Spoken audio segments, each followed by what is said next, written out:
Now recognize the gentlewoman from Texas, Ms. Crockett, for 5 minutes. Thank you, Madam Chair. And Mr. Talcove, I'm just going to go ahead and pick up where you left off really quickly. Just to be clear, the upgrades that you're talking about as it relates to our data processes, these aren't things that would be free, are they? They would cost some kind of money. Not looking for a number, but they will cost, correct? Some are free and some would cost money. Okay.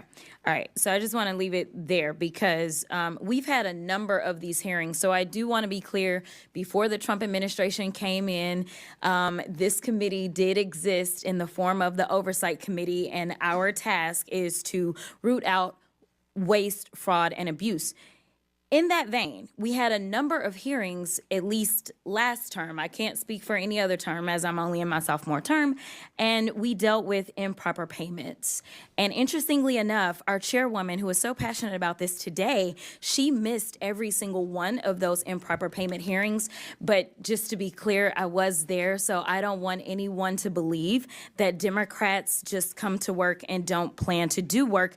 In fact, I'm trying to figure out exactly what it is that the Republicans believe our job is, because right now they have relinquished their constitutional duties over to an unelected bureaucrat, someone who no one went out to vote for. And absolutely, he is occupying the Oval Office, as we saw yesterday. And that is a first for me, to see someone occupying the Oval Office who's never actually been elected to the Oval Office and actually answering more questions than the person that allegedly got elected. But for whatever reason, this is the first time we're having a Doge subcommittee hearing, and that guy's not here. Instead, we have y'all. So I do want to thank you for coming.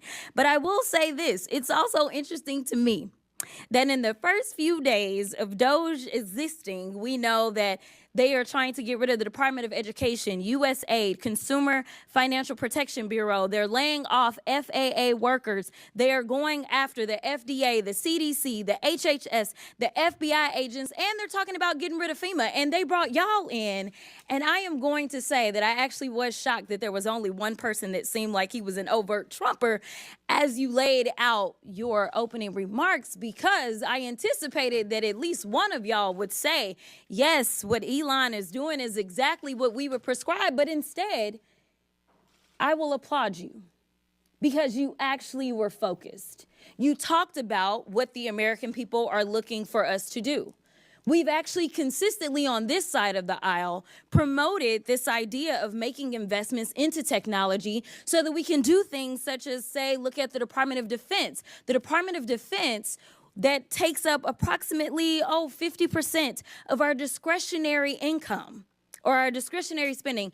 Approximately 50% goes to Department of Defense. Department of Defense has not been able to pass an audit in the last 6 audits, and we're not talking about pennies. I understand that we want everything to be perfect, and if we could get all waste, fraud, and abuse out, that would be fantastic. But let me talk about the big numbers. The big numbers are on that side. When we look at, say, our entire workforce, our federal workforce, as we're trying to somehow fire all of them, they don't even make up a total of 5%. It's even less than that when we look at our budget. But let's talk about defense. That just happens to be the same side of the ledger that Mr. Musk gets the vast majority of his money from. In fact, at the same time that they were unlawfully, and we will stay in court, because on this side, we believe in law and order. We believe in, a number of us are actually lawyers, but nevertheless, we understand the Constitution. We believe in that as well. And so there's things such as, impoundment, right? Because as Mr. Whitson said, he said, we need to return the power of the purse to Congress. It never left. According to the Constitution, that's where it's at. Now, I know that people are confused right now because for whatever reason, we had a guy that went in, and you talk about people invading our data. Listen, people said that they were upset about TikTok, but I'm upset about the guy that runs Twitter, who for sure is doing nefarious things, because I don't understand, if you are trying to conduct audits and figure out where the waste, fraud, and abuse is, I don't know why you would go to some tech guy. In fact, it was only techies that were sitting there at inauguration. We didn't have auditors. I would welcome auditors to come in and do forensic audits. In fact, he sat there in the Oval Office yesterday and he admitted that he was lying and he was using his propaganda machine to do it when he said that we sent millions of dollars to Gaza for condoms. That was a lie. So let me tell you something. The We were gentlelady's duly time elected, has expired. And it is time for The us to gentlelady's do our time has job expired. and rein in this rogue actor known The as gentlelady's Elon time Musk. has